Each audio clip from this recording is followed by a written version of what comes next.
Okyalaba okwanjula n'embaga nga kukutuusibwako City Bridals ku Kamukamu Plaza.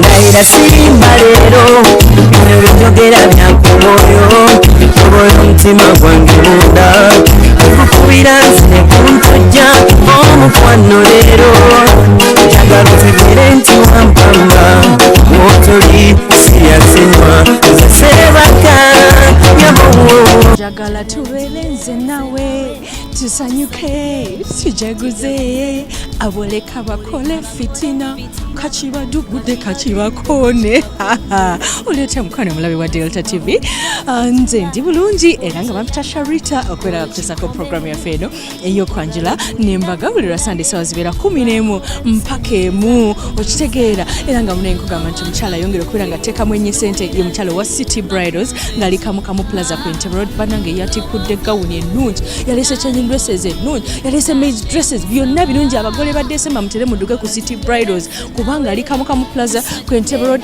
edduka namba GF34 yaleese ebirungi ebyakabi enyo City Bridals. Thank you so much. Ate negamba nti omukyala nyambaza gomesi zino ondaba bannange ondaba ye Maria webale nnyo okubeera nga mpa gomesi zino ennungi ennyo omukwano era nga Maria gamba gw'omugole tewatawanya kubeera nga ogula gomesi gy'otagenda kuddamu kwambala ku mukolo gwo gende wa Maria opangiseeyo gomesi ojambale ku mukolo ng'okekkereza ate ng'onyumye. Ayina gomesi ayina emishanana ayina gomesi abaana ababuuza ayina gomesi z'abamaama n'ez'abasenga Maria's Bridal ku Zai Plaza Loom Street a level 2 room 4. Maria webale nnyo webalire ddala kakati akaviiri kano nga bw'okalaba akabiri okalaba kakati akabiri kano kolaba anakoledde ku salon gye bayita Sharita's Hair Clinic. In fact lekanzigulewo osobola okubeera ng'opakasiza ddala bulungi nakakoledde ku salon gye bayita Sharita's Hair Clinic. Ffe bakafulu abakyasinze okukola ku bagole era nga n'abagole baffe olunaku olwaleero batwesiga bambi ne batuwa ne bagamba tukuwadde Sharita's ne Delta TV leka tugiyite Sharita's Hair Clinic be bankolako enviiri ne makeup tuli ku NASA era nga tusomesa n'abo abagala okuyiga eby'enviiri mukwano.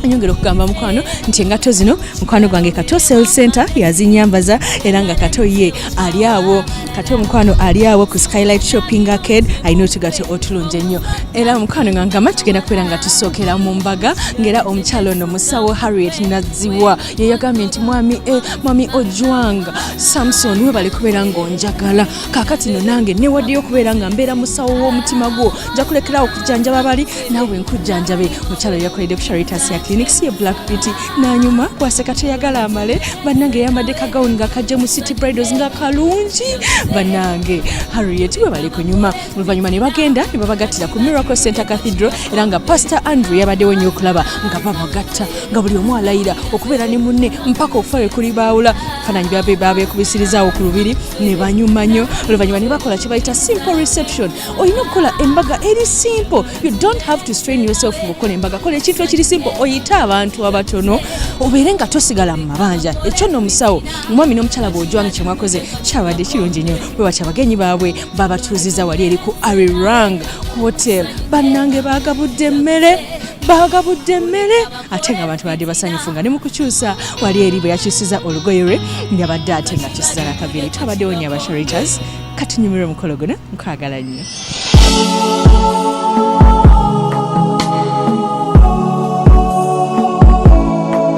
Kanalaba Delta TV webale nnyo webalire ddala era nga tutandikidde wano ku Sharita's Hair Clinic okubeera nga tukola ku mugole musawo Harriet Naziwa yazze talina nviiri naye enviiri twazikuziza naye nakyewunya mumaze okulebako Sharita yennyini bw'ati era yanyumidde ddala ne gawuni yagigye mu City Bridals oluvannyuma n'asobola okwolekera kyaki basobola okubagatta.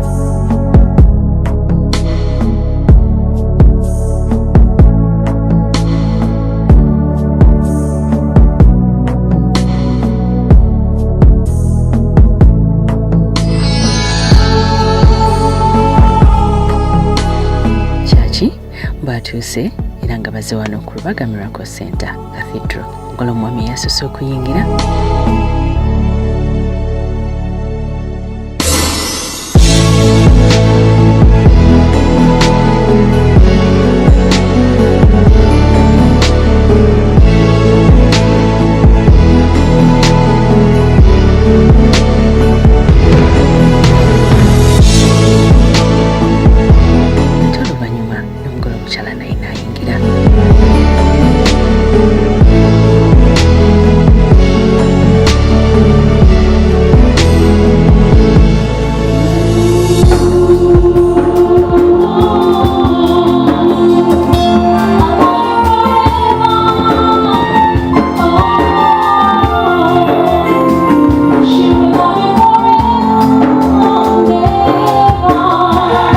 on, give the Lord a big shout in the house of God. This is a wonderful day. In Jesus' mighty name. Amen. You may be seated. Once again, on behalf of our pastors Robert and Jessica Kayanja, you're all welcome to the miracle. Babawayo kibaita okuwulirira okusembayo ekyo balina okwesigamako mu maka gaabwe. That marriage is a gift of God in creation, a means of His grace, a holy mystery in which man and woman become one flesh. It's God's purpose that as husband and wife give themselves to each other in love, they shall be united as Christ is united in love with His church. Marriage is given that husband and wife may comfort and help each other, living faithfully together, in need and in plenty, in sorrow but also in joy. It is given that with delight and tenderness, they may know each other in love, and through the joy of their bodily union, they may have children, and be blessed in caring for them as they bring them up in accordance to God's will, to His praise and glories. If there is anyone in this congregation who knows any genuine reasons why these couples may not proceed with their weddings, you declare it now. Waba omuntu yenna ng'olina ensonga erobera abantu bano okufumbiriganwa ojogera kaakati. Awatali ekyo n'asirikanga emirembe gyonna. Kati ebirayiro bye mugenda okukola mubikola mu linnya lya Mukama waffe omulamuzi wa bonna era amanyi ebyama by'emitima gyaffe byonna.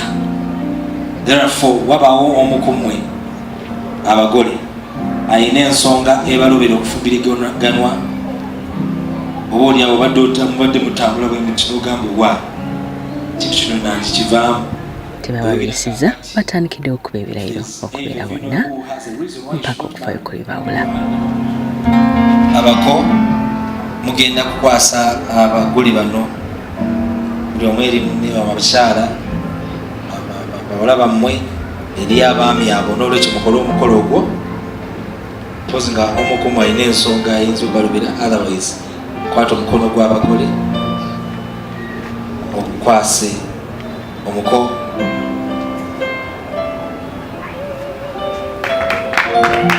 Tweyanziza nnyo bassebo naye nga temunnaddayo kutuula. Nsaba abagole abaami bakakase nga bye babakwasizza kyekyo kyennyini si ddala substitutes. So check if this is the real bride. Okay, Samson, if that is the real Harriet, tell us.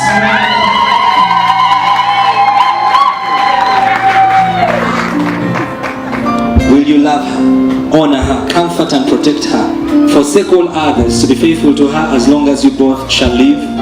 I do.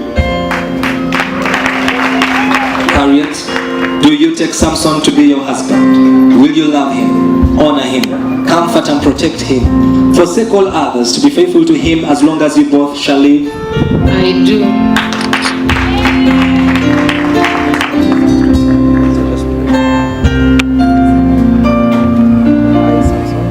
I, Samson,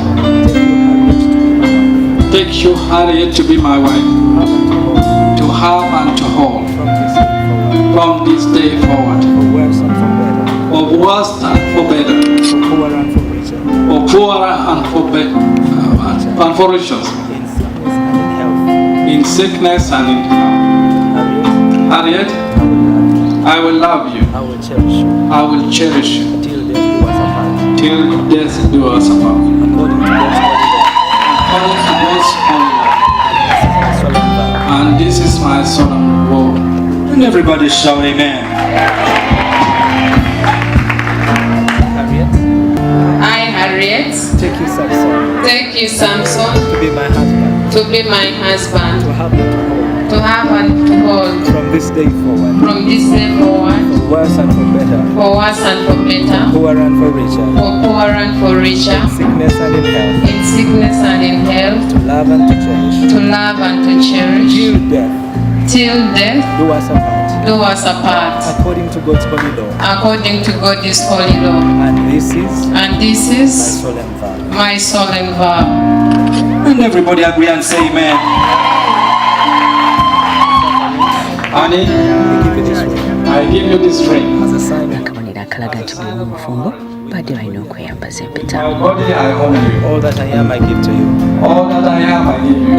and all that I have And all that I have to share with you to share with you. within the love of God, Within the love of God, the Father, the Father, the Son, the Son, and the Holy Spirit. and the Holy Spirit. And everybody agree and say, Amen. Amen.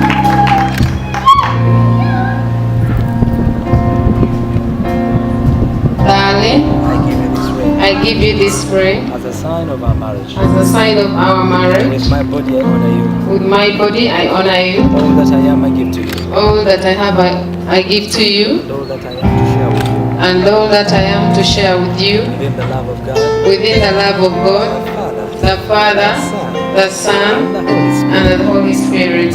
And everybody agree and say, Amen.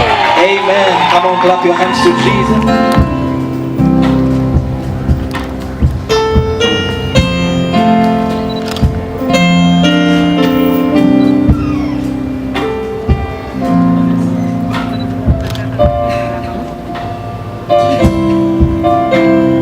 bulijjo bulamu bwammwe mujjukirenga nti Yesu yakikola. Amiina. Era ku musalaba yagamba nti kikoze eki? Kiwedde. Olwaleero kikoze eki? Kiwedde. Bayibuli egamba nti baamuwangula olw'omusaayi gw'omwana gw'endiga n'olw'ekigambo ky'obujulizi bwabwe. Mukama waffe yeebazibwe. Bakoze obujulizi olwaleero. Mukama waffe Yesu abatuusizza ku kino. Era mutositinge, mwenywese, mweriise nga mujaguza nga tucelebratinga Yesu byakola ki? Byakola. Amiina. Muliisi tugende mu maaso. Haleluya. Kubira Yesu engalo ez'amaanyi. N'olwekyo olw'obuyinza obwampibwa Katonda, ekkanisa ya Kristo ne gavumenti ya Uganda mbalangirira kaakati bafuuse y'omu omwami n'omukyala.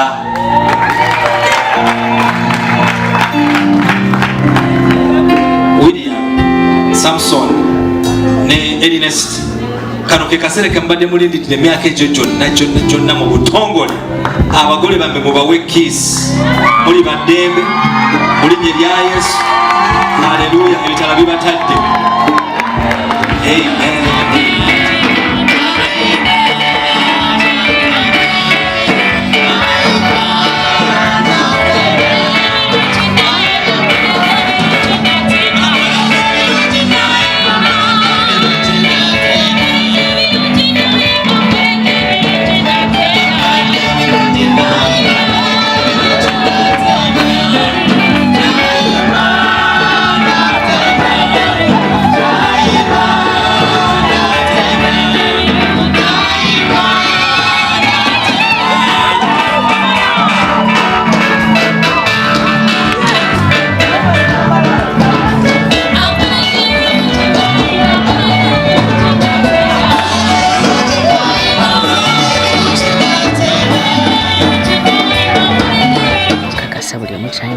kwe kuwanikako certificate nanga bafunako kopi ne chachi nesigazaako kopi.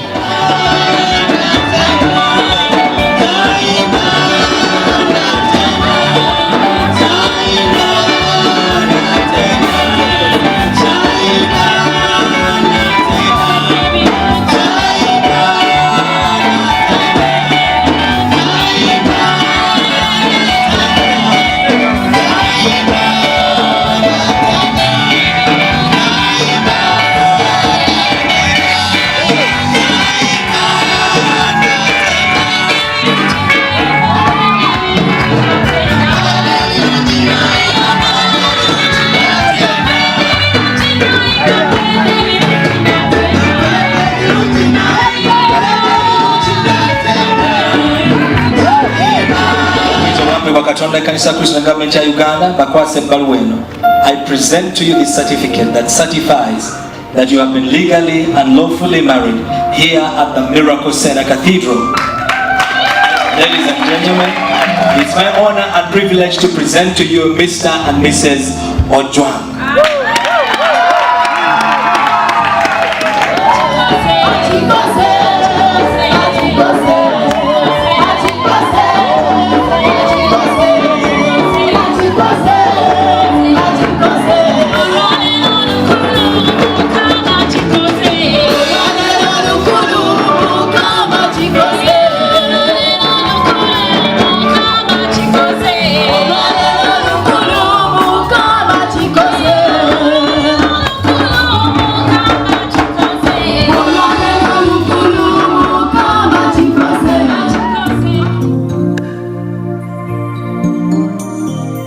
abagole bano basobodde okugenda wali eri ku lubiri ne beekuba ebifaananyi abono ne bongera okweraga nkwano.